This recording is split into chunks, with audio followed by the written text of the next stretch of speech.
C'est la suite de Politicia, votre rendez-vous politique dont le numéro de ce jour est consacré au Bénin et aux tensions que vit ce pays de l'Afrique de l'Ouest avec 11 millions d'habitants. Elle s'appelle la CRIET, la Cour de répression des infractions économiques et du terrorisme. Elle est âgée de quelques semaines seulement et déjà elle cristallise les passions au Bénin. C'est un reportage à nouveau signé Lefty Ono, notre correspondant au Bénin.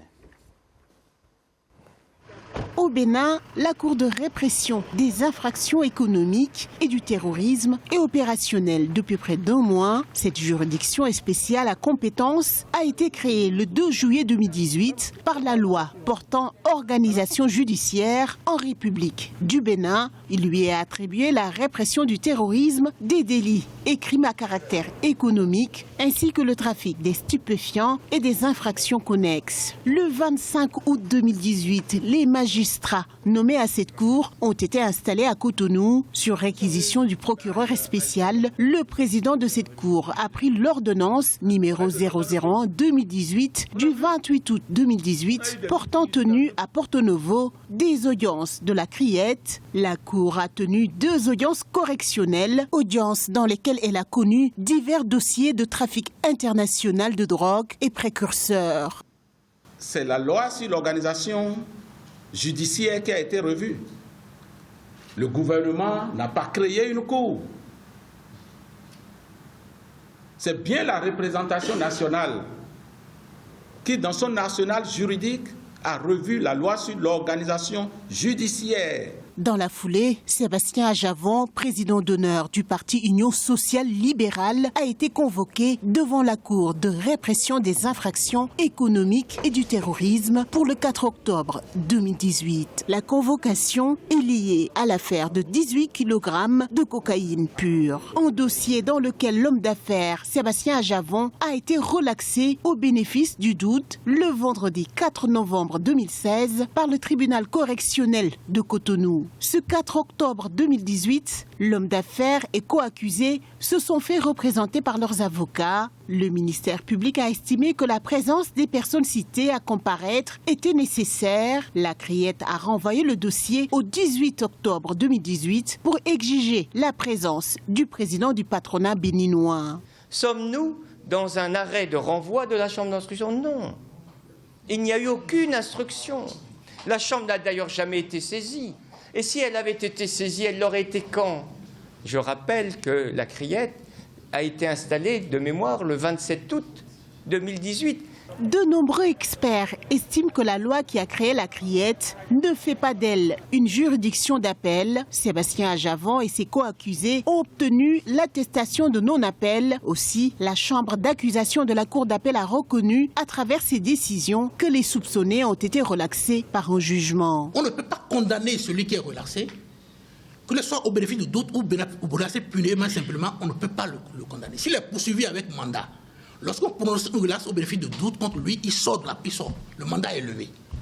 Donc, relaxe au bénéfice de doute et relaxe purement produisent les mêmes effets juridiques. Saisi par le gouvernement pour connaître du dossier impliquant d'anciens ministres, le procureur spécial de la Cour de répression des infractions économiques et du terrorisme a précisé que la CRIET n'est pas juge des faits commis par les membres du gouvernement à l'occasion de l'exercice de leurs fonctions. De nombreux experts estiment que la CRIET juge en premier et dernier ressort. Brice Zamba, vous êtes avocat au barreau de Paris, un avocat expérimenté. Et êtes-vous, novembre 2016, un Béninois, le patron du patronat béninois, est relâché par la justice de son pays dans une affaire dite de cocaïne. On aurait retrouvé 18 kilos de cocaïne dans l'un de ses conteneurs. Il est relâché, il obtient un certificat de non-appel. Une cour est créée il y a quelques semaines, la CRIET, je l'ai dit, la Cour de répression des infractions économiques et du terrorisme. Et on convoque M. Sébastien Ajavon devant cette cour. Expliquez-nous, vous qui êtes rompu à la pratique du droit, comment comprendre cette résurrection judiciaire? Écoutez, moi je trouve ça, je dirais que c'est extraordinaire, parce qu'à partir du moment où une personne a été relaxé sur la foi d'un jugement et puis il n'y a pas eu d'appel, puisque le certificat de non-appel, c'est que nous on dit que c'est une décision qui est entrée en force de choses jugées. Voilà, c'est-à-dire qu'on ne peut plus, pour les mêmes faits, pour lesquels la personne a été relaxée, pour lesquels il n'y a pas eu d'appel, on ne peut plus reconvoquer la même personne pour répondre des mêmes faits devant une autre cour. Voilà, ça c'est pour moi c'est élémentaire. Hein. Donc il y a de ça, et puis sauf à démontrer qu'il y a eu d'autres faits qui ont été commis et qui n'ont pas été jugés à cette époque-là, et qu'il n'y a pas eu prescription, et qu'en ce moment-là, on peut justifier de la nouvelle saisine. Mais s'il n'y a pas ces conditions-là, on peut légitimement se poser des questions sur les intentions qui animent cette convocation. Voilà. Donc, je pense que je rebondirai un peu par rapport à ce qui on reviendra la première partie. Tout à fait, on reviendra effectivement Voilà. sur. Et pour qu'il vous répond très rapidement, Edouard Loko, je l'ai dit. Moi, j'ai beaucoup de considération pour vous. Et quand je vous parle, c'est d'abord aux Béninois que je parle, à l'intellectuel béninois d'abord, pas forcément au chargé de mission du président de la République.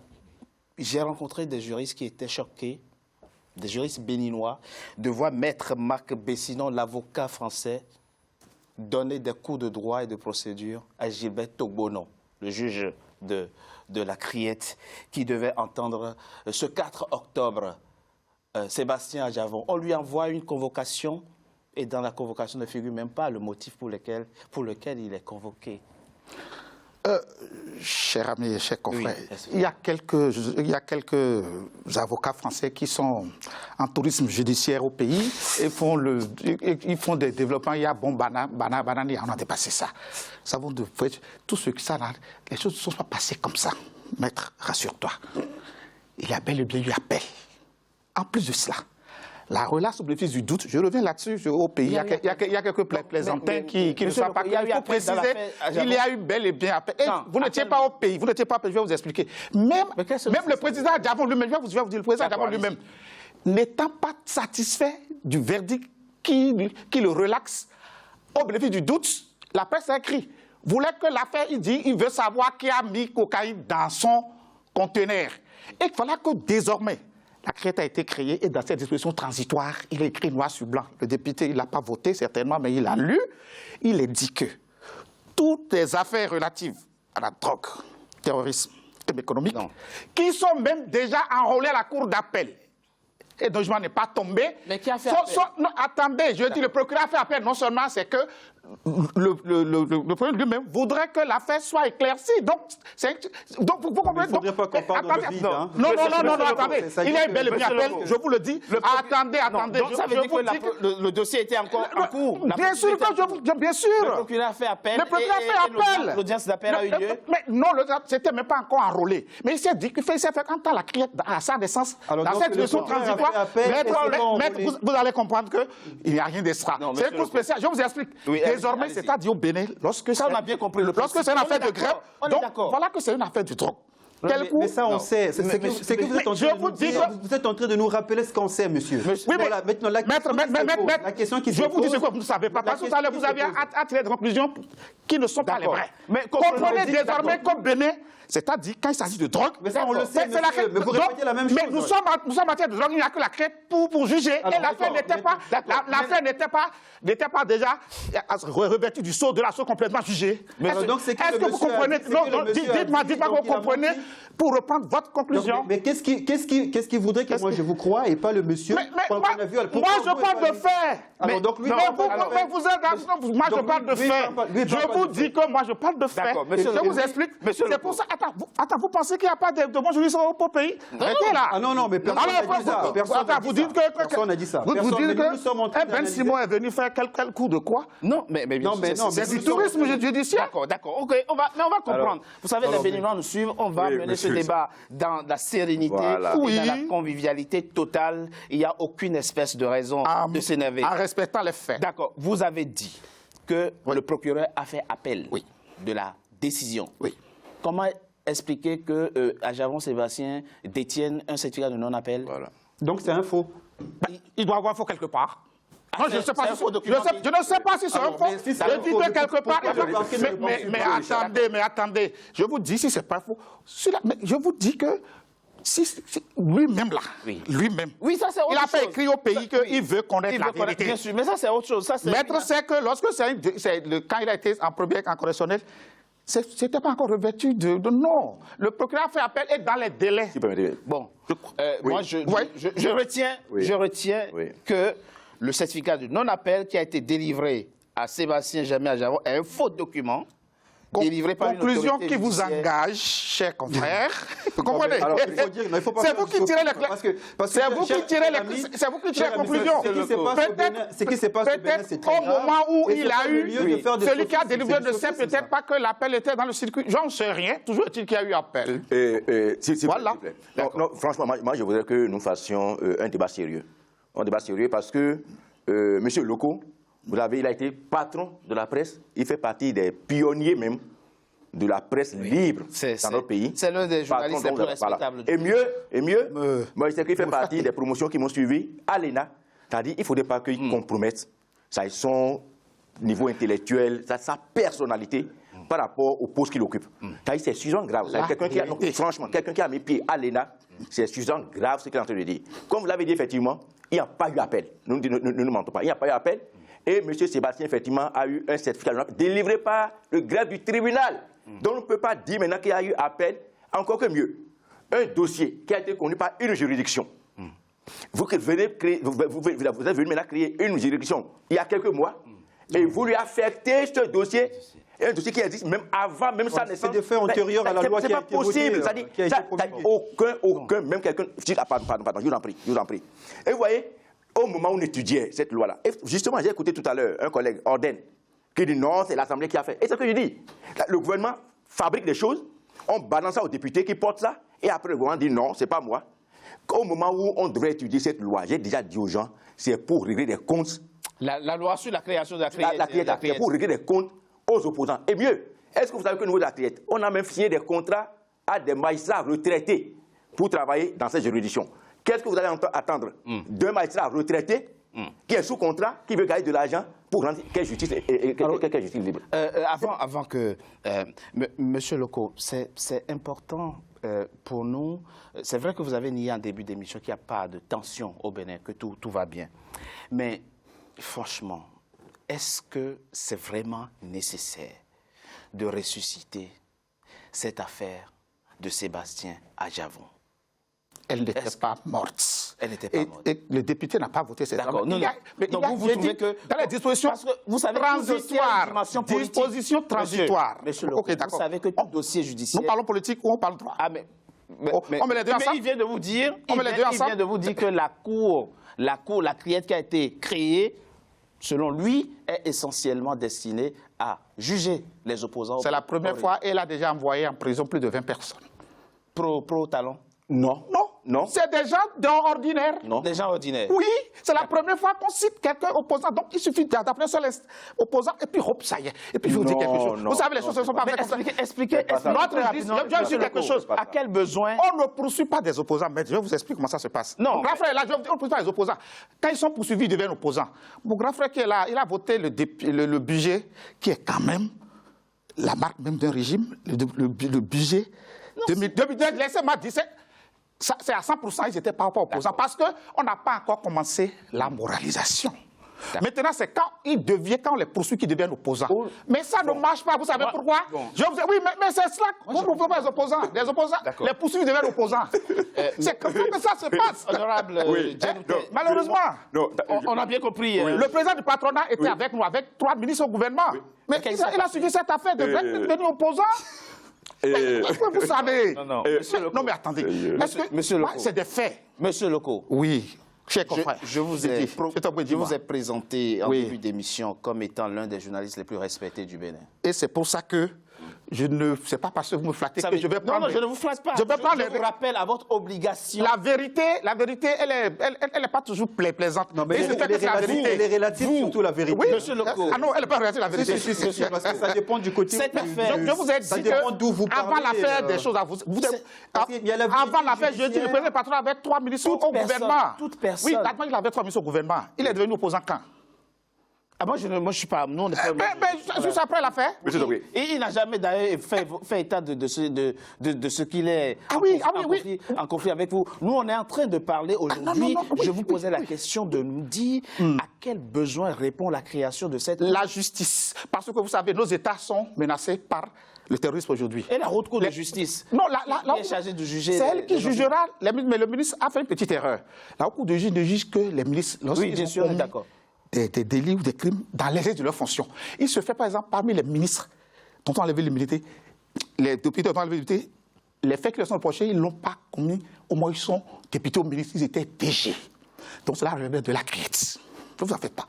Quand la cour n'existait pas. Ce sera de Quand la criette n'existait pas, on ne jugeait pas les... C'était la cour d'appel, mais beaucoup de pays ont senti le besoin aujourd'hui de créer une cour spéciale par rapport à ces quatre fléaux qui menacent nos États. Oui, parce que nous sommes sur une chaîne internationale. Il faut qu'on clarifie certaines choses, sinon c'est suffisamment grave.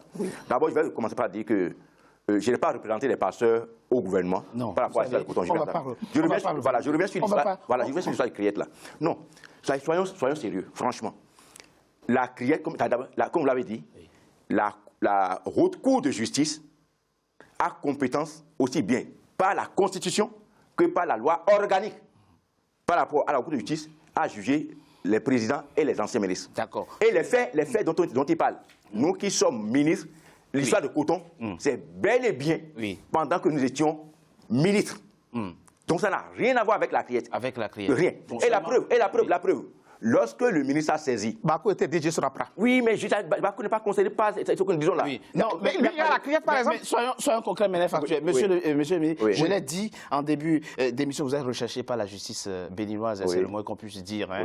On a déposé à votre domicile une convocation à laquelle vous n'avez pas répondu. Qu'est-ce que vous avez fait maintenant? Merci. Voilà. Demandez pourquoi. Non, très bien. Par rapport à ça. Demandez pourquoi. Non, je vais c'est très important. Je vais expliquer. Vous allez voir. Monsieur Leco, je vais expliquer. Ah oui, vous avez... Je vais expliquer. Et suivez-moi très bien. Vous savez, d'abord, le dossier est parti d'abord par rapport au dossier de Coton. C'est pour ça qu'on a levé... Non, suivez-moi bien. Si vous ne voulez pas comprendre. C'est par rapport à ça qu'on a levé mon immunité, qu'on a autorisé ma poursuite devant la haute cour de justice. Voilà. D'accord? C'est compris? Maintenant, lorsque l'Assemblée nationale a voté les résolutions pour demander devant la haute cour de justice, le ministre de la Justice a fait une lettre pour saisir le procureur spécial de la criette et a même mis de voir immédiatement le président donc, de la Cour d'appel pour recevoir des instructions. Par rapport aux résolutions, les résolutions qui ont été adoptées par l'Assemblée, c'est pour aller devant la Haute Cour de justice, mais lui, il envoie la lettre là. C'est la publication de cette lettre, à cause de la publication de cette lettre là, qu'on allait maintenant me déposer une convocation pendant que je n'étais pas au pays. Maintenant, vous avez fait... Soyons clairs. D'accord. Grand frère, qu'est-ce que vous comptez faire maintenant? Grand frère, publication, qui a appelé la lettre? S'il vous plaît. Monsieur, on n'a pas assez de temps. Le ministre... Grand frère, qui a appelé la lettre? Le ministre même, est-ce que... D'abord, j'ai déjà saisi même le procureur. Est-ce que le ministre est habilité à désorienter une... Grand frère, dites-lui ce qui s'est passé. Mais c'est ce que je vous dis. Non, c'est pour ça qu'on vous a convoqué. La publication là, pourquoi? Non, frère, si tu le veux, je vais le dire. Mais le grand frère ne va pas le dire. Je vous dis, la convocation à l'office de lutte contre la cybercriminalité, c'est par rapport à l'application de la lettre. Alors vous êtes... Attends, mais oh là là, pourquoi tu ne peux pas me laisser finir? Ok. Je dis, mais cette lettre-là, le ministre, il se fout sur quoi pour détourner les résolutions de l'Assemblée nationale? Il est supérieur à la Constitution. Vous avez fait quoi maintenant? D'abord, j'ai saisi le procureur pour faux, usage de faux, abus d'autorité. Mais vous aurez arrêté avant. Non, ça ne se passe pas comme ça. Non, mais bien sûr, ils vont le faire. La preuve. Mais on prend les convocations. Pourquoi vous ne déférez pas la convocation, monsieur? Vous allez vous défendre. Et par ailleurs, vous n'étiez même pas présent. C'est ça que je vous dis. Voilà, moi j'étais déjà à Paris. C'était le jeudi. C'est pas intentionnel. Vous êtes parti par l'aéroport de Cotonou? Mais ça importe peu. D'accord. Alors, donc j'étais déjà à Paris quand ils ont déposé la convocation le jeudi à 9h et on me demande de me présenter à 15h. Non, c'est pas possible. Sauf que vous avez la possibilité d'ubiquité. Voilà des aberrations dans mon pays. À 9h, on me dit à 15h. Alors, le procureur n'est pas censé savoir que vous êtes à Paris. Non, il le savait. Tous les députés savaient. Je propose. Tous les députés savaient que je ne suis pas président. D'accord? Alors, donc déjà, il faut chercher à savoir de quel droit le ministre dispose pour pouvoir même désorienter une décision. Donc vous allez saisir. Se mettre au-dessus. Vous allez saisir. Je vais saisir D'accord, je vais saisir le procureur. Je sais que ça ne va pas prospérer parce que la justice est complètement dans leurs mains. Toute la justice béninoise. Maintenant, vous dites effectivement, C'était pas comme ça avant, hein, monsieur. depuis 2 jours, les policiers sont postés à toutes les frontières en train de chercher quand est-ce qu'on doit rentrer. Ah bon? Bien sûr. Quand est-ce qu'on doit Vous êtes sortir. informé? Je suis très bien informé, il le sait. Très bien. Non. Vous voyez? Alors, donc, ce qui se passe aujourd'hui, c'est suffisamment grave. Personne n'a peur. Mon grand frère caricature un peu, c'est normal. Je propose qu'on va... Personne n'a peur de se placer. On se retrouve dans quelques instants pour la troisième partie de notre émission. Mon grand frère caricature, c'est normal. À tout de suite.